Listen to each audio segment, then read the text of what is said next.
se nos dio la posibilidad de charlar con Fidel bastante tiempo, año 98. Yo había trabajado en Prensa Latina años antes.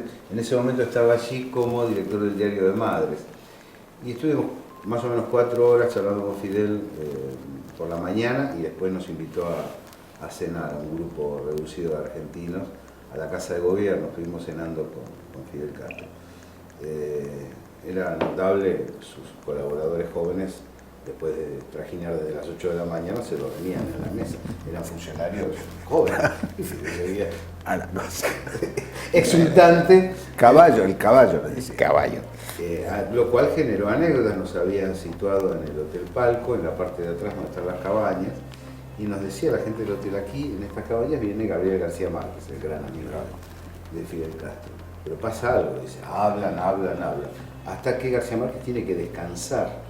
Y entonces se esconde de Fidel, porque Fidel aparece a cualquier hora para seguir hablando de política, de literatura, de esto y del otro, y Gabriel García Márquez no le puede sostener el tren. Entonces se esconden, cambia de cabaña para que Fidel no lo encuentre. Situaciones muy, muy significativas. En ese momento, como argentino, digamos, además de charlar sobre distintas cosas, más que charlar, escuchar, es decir, uno está con Fidel Castro, por lo tanto se sienta, calla y escucha para tratar de aprender. Claro. Pero había un par de preguntas que había que hacérselas, y una de ellas era ¿qué pensaba de Juan Domingo Perón? ¿No? Y Fidel, que no conocía mi filiación política, sabía que era periodista, pero no tenía por qué decir nada al respecto, hace así, me toma así y me dice: siempre que tuvo que actuar, actuó a favor nuestro. Era una vindicación planteada. Esto tiene un correlato relativo. Gustavo Rearte, John William Cook, Rodolfo Walsh, ¿no? Hombres del movimiento nacional que estuvieron allí presentes para cooperar de manera directa, para ofrecer una cercanía del movimiento nacional y popular argentino hacia la revolución cubana. Sin embargo, el quiebre existente a nivel cultural entre el movimiento nacional, los pensadores nacionales argentinos y la izquierda latinoamericana es muy profundo, y tal vez deviene de aquellos errores de los que hablábamos en el bloque anterior, ¿no? Yo pensaba,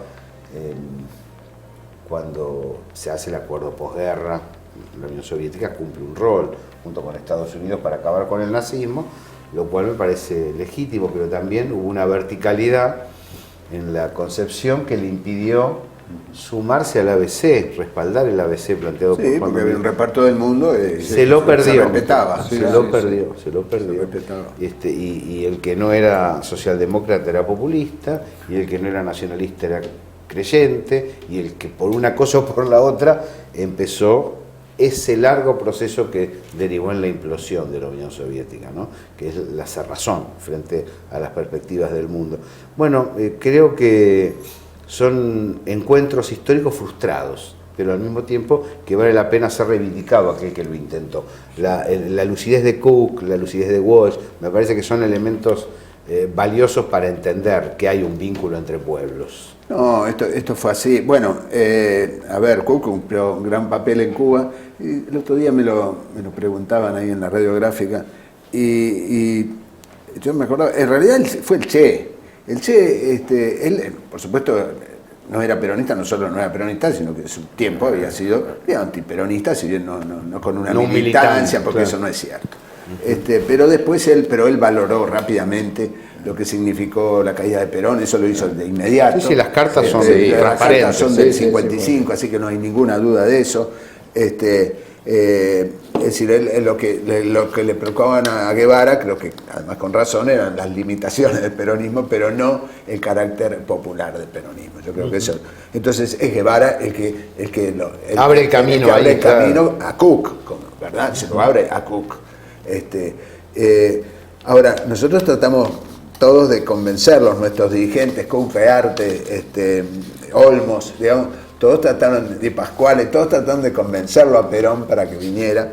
Yo estuve estuvimos en la Navidad del 67 en La Habana, con Gustavo Rearte, con Alita Arnedo, que falleció hace poco, con Petruchansky y otros compañeros, con Edgardo Lombardi, esperando que llegara Perón, porque Perón había prometido era una de las visita a La Habana, y unas horas antes de aquella Navidad, unas horas antes de Nochebuena, que ya teníamos preparado el pavo, llamaron por teléfono que había llamado Perón desde París, que no podría venir por no sé qué cosa. En realidad no hubo forma de que Perón, que no era tan difícil lograrlo porque no era que se viniera a vivir a Cuba, como le había propuesto incluso públicamente a Amado Olmos, sino que venía de visita, venía a hacer una visita. Entonces dijo que él iba a visitar Cuba cuando pudiera venir, qué sé yo, oficialmente, ¿no?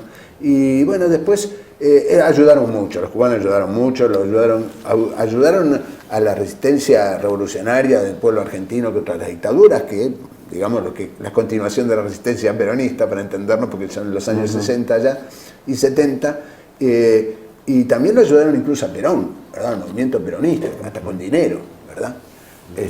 Ongar me contó una vez que él llevó $1 millón y pico de dólares, se lo entregó a Perón. Se lo dio a Perón. La Revolución Cubana.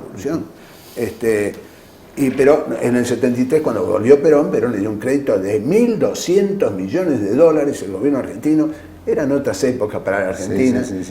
1.200 millones, saquen la cuenta, porque estamos hablando del año 73, no deben ser menos de 3.000 o 4.000 millones de dólares de ahora. Creo que me quedo corto, creo que es más. Con un 2% de inflación a lo largo de 40 años, multiplicando, y qué sé yo. Mucha plata. Claro, oíme, para el comercio exterior, ¿sabes lo que son? Para hoy es mucha plata, como para Cuba, 4.000 millones de dólares. Argentina ahora es un chiste. Sí.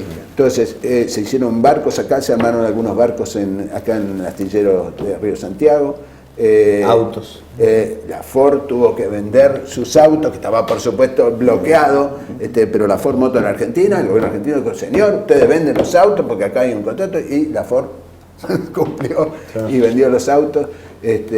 Y así que podemos decir también que hay un vínculo. Hay un vínculo. Cuando fue Helvar, con una carta de Perón le mandó un torino, nuestro torino, de regalo a Fidel.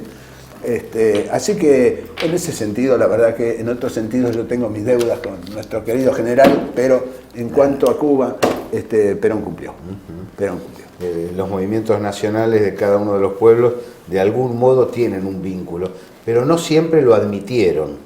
Sí. Recién en el periodo UNASUR, ese faro puesto por Cuba logró un calce, con más, con menos, con objeciones, en un caso, en otro, pero lo cierto es que amalgamó identidades, procesos muy propios, como el boliviano más parecido al ecuatoriano que al argentino, el brasileño, surgido de la misma CUT. Bueno, cosas muy interesantes.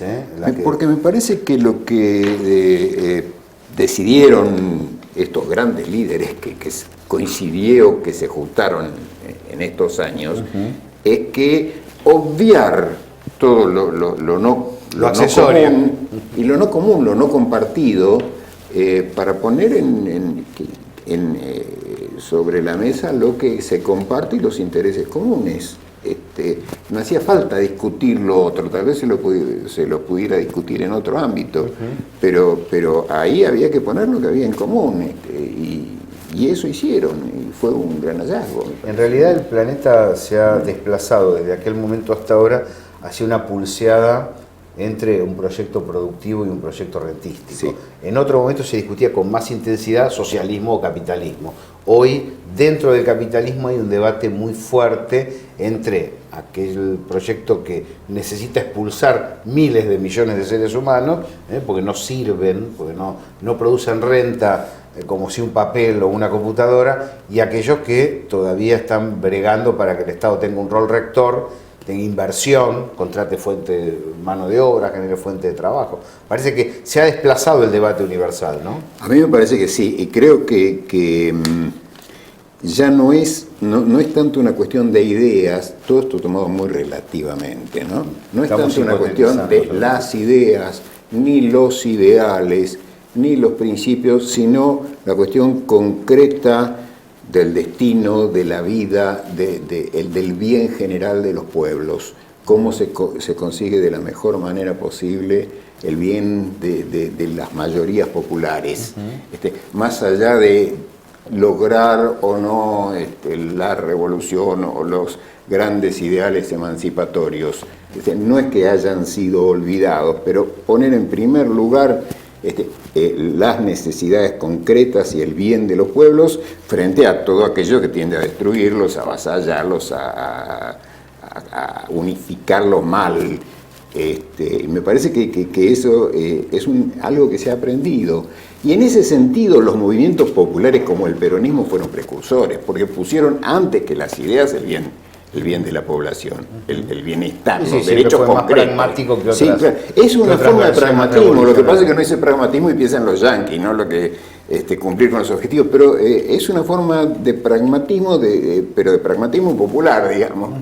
¿Eso lo ves como algo realista o lo ves como un decrecimiento de las opciones populares? La ausencia del debate, del socialismo como eje de un debate, Eduardo. No, bueno, hay un cambio. A ver, ¿qué pensaba Guevara, que era un teórico de estas cosas, ¿no? Él ve en los 60 un conflicto, por ejemplo en Cuba, hay una gran discusión sobre eso, sobre los estímulos morales y los estímulos materiales, como forma de remunerar el trabajo, es decir, a los trabajadores en definitiva. Entonces el Che creía en la supremacía de los estímulos morales, sin despreciar los materiales, pero creía en la supremacía. Y él veía ahí, es decir, siempre estaba presente como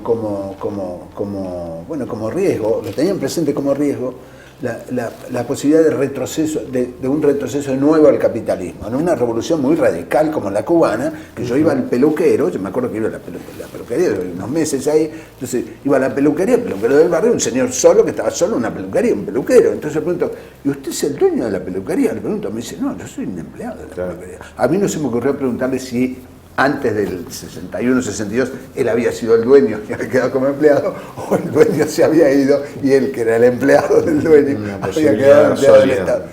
Pero el peluquero era empleado, había una peluquería con un solo y era un empleado del Estado. Bueno, digamos, ¿por qué? Porque la idea que existía en Cuba es que, salvo el tema de la pequeña propiedad campesina, además muy poquito, ¿no? Porque la última reforma agraria, que son 20 hectáreas más o menos, ¿no? Como máximo que se podía tener una persona como propiedad agraria, 3 caballerías, 20 hectáreas más o menos.